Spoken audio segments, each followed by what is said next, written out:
Welcome. In this video, we're going to talk about Ssangsu Geombup Samban Part 1.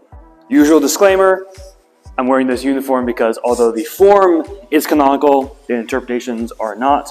Again, these are things I've either taken from many years within the Federation, and the interpretations of the form change over time, as well as I've taken a lot of things from other martial arts, including particularly Iaido and Kendo in this case. So, with that in mind, let's get started.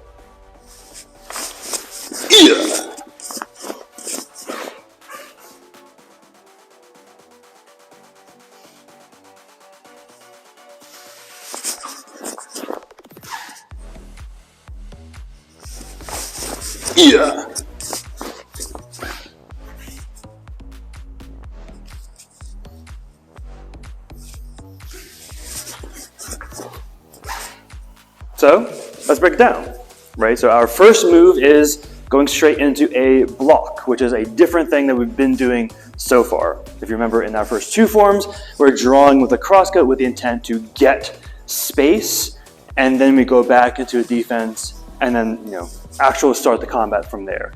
So this is starting a little bit more in medias res. So again, like in the middle of a fight, and I'll talk about whether or not it's a good idea to be doing that. However, the idea is, so someone's coming in, the new-ish, so more canonical interpretation is someone's giving you a center cut, you're coming in, and you're going to knock that center cut out of the way, noticing, and this has changed throughout the years, the newer interpretation of the form is a much higher strike. Again, the idea is striking a center cut out of the air, as opposed to an earlier interpretation was a little bit more up here, which is more intended to get a guard, a standard middle guard out of the way. Same spiel as we did with Form 1. If you are in the middle of a fight, your sword should not be away when you're entering, right? So the idea of like Form 1, for example, is like, oh, I see a bunch of baddies frighteningly close, I'm gonna draw, get them to back off into a defense, right? Same problem here, in fact, a worse problem, because I am blocking an incoming strike, insinuating a few things which will just not be true in real life, right? So if I notice someone is giving me a center cut, that will almost always, in fact, if not always, be the case that will be faster than me being able to both draw a weapon into some sort of block, especially something that dramatic, right? Because it went all the way around the head in order to strike it out of the air. However, the old way of doing it, so I don't know if this was just the way that my former instructor kind of taught it, or if it was a way that somehow my brain pieced together an aspect of Iaido into this as well. An alternative way of doing this draw, again, not canonical, so don't do this in front of Federation Master, but so something that's very much Iaido is from here. Instead of drawing out here to your top left corner, stepping in to that blocking strike, go the other way, right? So if someone is giving me a center cut, right, much faster, right? Now, theoretically, you can interpret this as I've intercepted it, as it's being deflected off, when we talk about how sketchy the idea of a perfect deflection is, because, again, two live weapons would stick to each other a lot more. Theoretically, however, you could block it as it's being ricocheted off. I could then go into maybe like a neck strike and follow through, potentially looking like the same motion that we have in this form, but knowing, again, that is not canonical. Let me also show you the way that I first learned it. Is the least applicable to a fight per se, but it teaches you a few things about like cutting angle and all fun stuff. So again, ignoring the footwork for now, the idea is you just come straight across here, all the way around, grab, and then go in for that block. Again, noticing the older way is a little bit lower as opposed to a higher block that we do now with the Federation. So a few obvious things I'm sure most people would be able to see is if I'm here, so far I have first of all not blocked anything really. The only thing this is sort of nice about is when you come all the way around, it's working on that angle. Again, the idea with the Federation is essentially your prep angle, again, noticing where it's entering and exiting, I'm kind of hoping because I'm not using mirror, is about where things should be with that same strike. However, this is a block, so it's still going to come roughly on the angle, but it's going to veer off in order to deflect. Again, it's not something that I recommend because it, first of all, it doesn't look good. Second of all, it doesn't work in a fight, or it's very, very heavily telegraphed to the point that it's not useful, except for that one thing about learning about angle, which you could potentially do otherwise. So there's that. Let's first go through the more canonical interpretation of the beginning set, again, with the block, block, center, center defense, right? And then we'll talk about my interpretation and why I like my interpretation, right? So the more canonical version is someone is giving a center cut, your sword is away because you fell asleep or something, or you're just not cognizant. The idea is you're coming in, you're gonna knock that sword out of the way.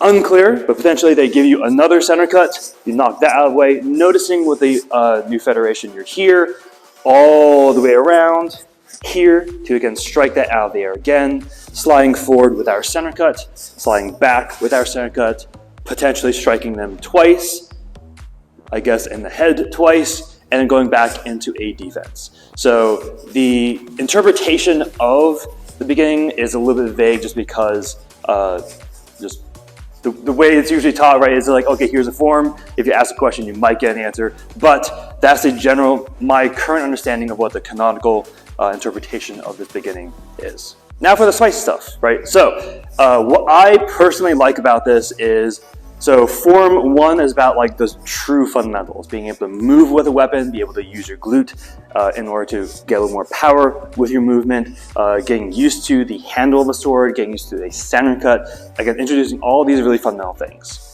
Form 2 is really engaging more of the glute, better stances, again, activating more of the muscle groups that we want, and we have more powerful cuts. We have more angles, like so we have diagonal cuts, we have uppercuts, as well as a few single-handed cuts, so we have the single hand at the end and at the beginning, right? But it's mostly just a go, go, go, mostly a pure offensive form.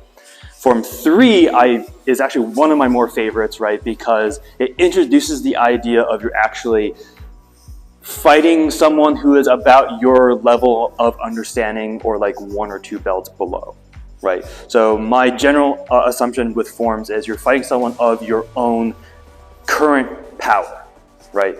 So what that means is a white belt doing white belt form is fighting complete newbies. A senior yellow belt, actually we don't do that anymore. This is now an orange belt. I forget what the canonical Federation one is, but the third belt would be fighting someone who is also doing third belt. What that also means is if you're a black belt doing the third form, you're fighting black belts, right? So doing bang, bang, center cut someone and back is okay if you're a, this is your third form and this is the third form you're learning, right? However, if you're a black belt, I want you to have a higher understanding, or even not necessarily a black belt, if you're past that, I want you to have a higher understanding. So with that said, the idea that I like with this one, so now we're engaging with a partner, you have to actually think about distance, right? Someone's coming in, I'm going to come in, I probably wouldn't have necessarily decided to do that whole round the head strike, but from here, I am striking their sword, whether it is a guard or they attempt to do a thrust from a long range. Here, the idea is I'm pressuring on their sword. If you imagine that I'm you, right? So I was going to thrust or I was in defense. They are starting to knock my sword over to this way, right? To this way. Your natural reaction is to pressure back, right? Again, I'm being knocked this way. I'm going to pressure back this way. So I'm going to push a little bit more against the momentum of that hit, right? But if I disengage nice and quick, so the ideal case would not be to go all the way around to do it again, so much as just up and over to do it. However, it will still work is a general idea. Again, forms are teaching your worst case scenario, and if you can do this fast, you can do this even faster, right? But if I'm here and you're pressuring this way, I'm going to disengage, like allow you to disengage, meaning your sword is now going to go this way a little bit more, striking the sword out and down. I'm striking the back and the curved part of your sword. Ideally get a little more friction and a little more power to drive your sword out of the way. Then I'm going to be coming in with a cut.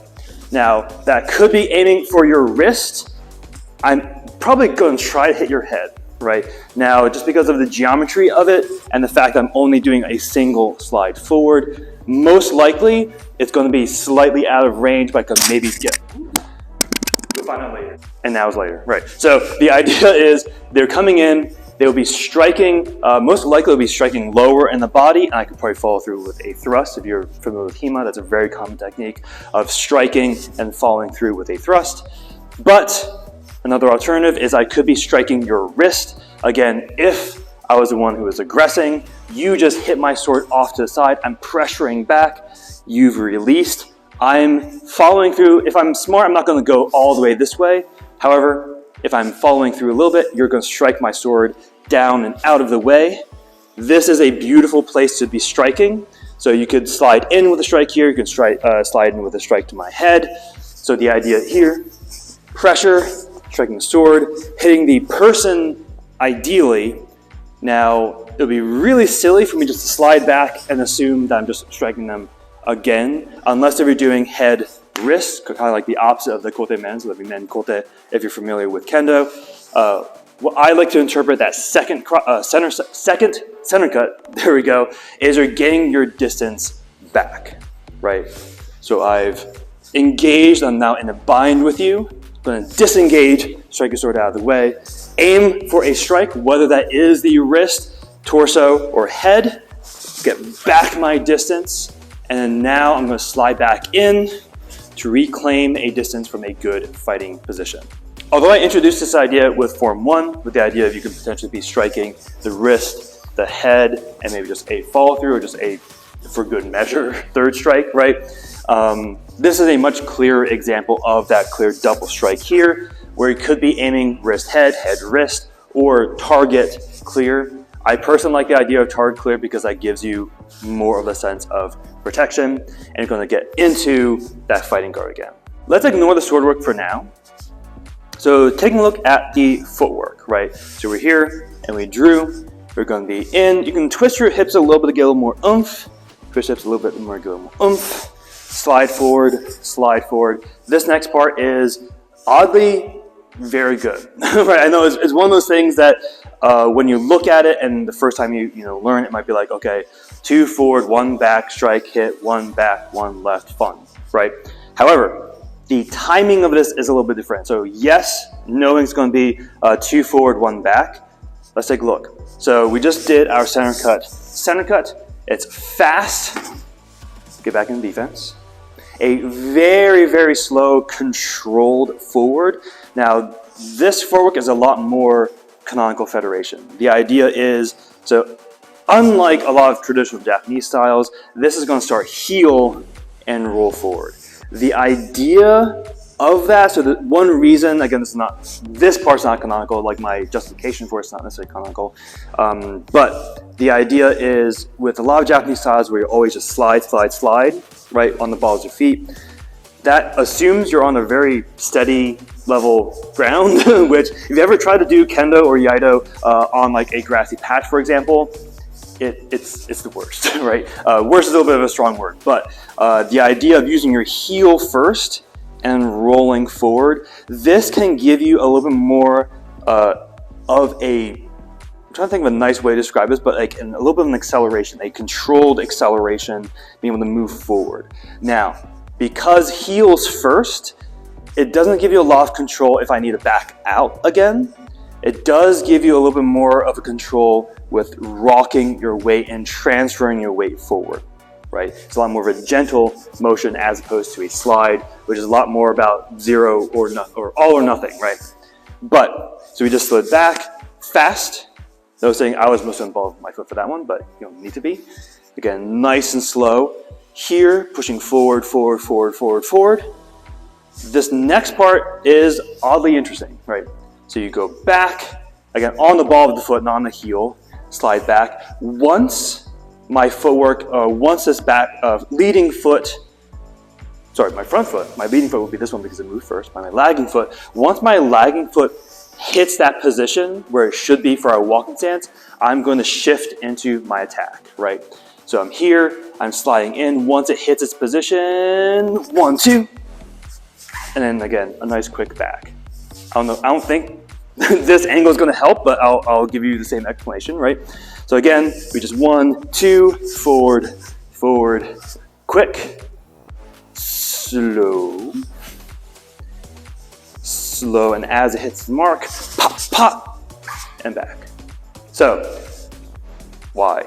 Unfortunately, we don't have a canonical answer for that yet. However, my interpretation of it, right? So going into a defense should be a fast motion. And this is very true, pretty much regardless of where you are in a Gumdo form. If you've cut and you're going into a defense, it's a fast motion, right? Because you don't want to stay down here necessarily. You want to get back into a fighting guard. So from here, going quickly up is good. Now, the idea of a slow forward and a slow back, right? The idea here is actually engaging against someone's sword, right? So I am trying to gauge my distance against you. So right now we're too far away. I want to maybe potentially see how you're going to react. I also want to maybe try to sneak in just in case, right? I'm here, kind of getting closer, closer, closer, closer, closer. Whether or not maybe you moved in or I realize, wait, no, I don't want to do this. I back out in order to do another strike. A more interesting interpretation that I like is you're here, you deliberately get within range. Now, something they can do in, for example, in MMA and boxing, is you can deliberately slide straight back in order to bait them to do something, right? So if I'm here and I'm deliberately sliding back, again, just the act of me getting smaller in their view usually triggers them to be like, oh, if you're backing up, I'm just going to follow through with you and take you down. So this is actually baiting them to be like, oh no, I'm too close. I'm going to run away now.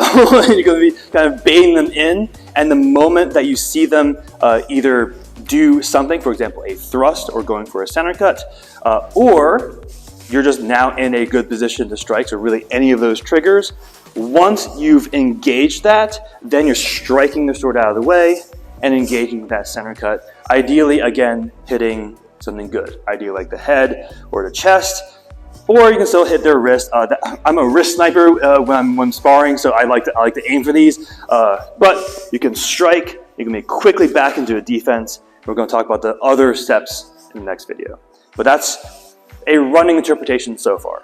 So let's get up to that point, right? So we're here, we drew, we're potentially pushing them, going to hit the sword out of the way, aiming for an actual strike, getting my space back, and claiming my defense.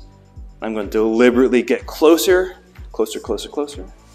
I'm going to bait them to follow through, and once I see I'm in range, 1, 2, again, very similar motion that we were doing earlier. This is usually described as attacking someone's guard as opposed to someone's head. So as opposed to the beginning of this form where it's up here, this would be a little bit lower. Again, hitting the sword out of the way, like if they're in middle guard as well, and then coming in for that center cut. And once again, a quick motion backwards, get into a defense. Not necessarily intending to bait them again, it's just mostly so you don't do anything stupid. But with that, let's pause there, right? So that's the beginning chunk of the form. There's a lot of good details in there that I think you can kind of extrapolate on as well. So again, thinking about target areas, thinking about maybe shortcuts for this double motion. There's a lot of things you can still play with. Like even if you're like a black belt, even if you've been doing this for 10, 20 years, there's still a lot that you can still learn from and other ways you can teach this form. So, but with that, make sure you stay safe, stay humble, and keep training.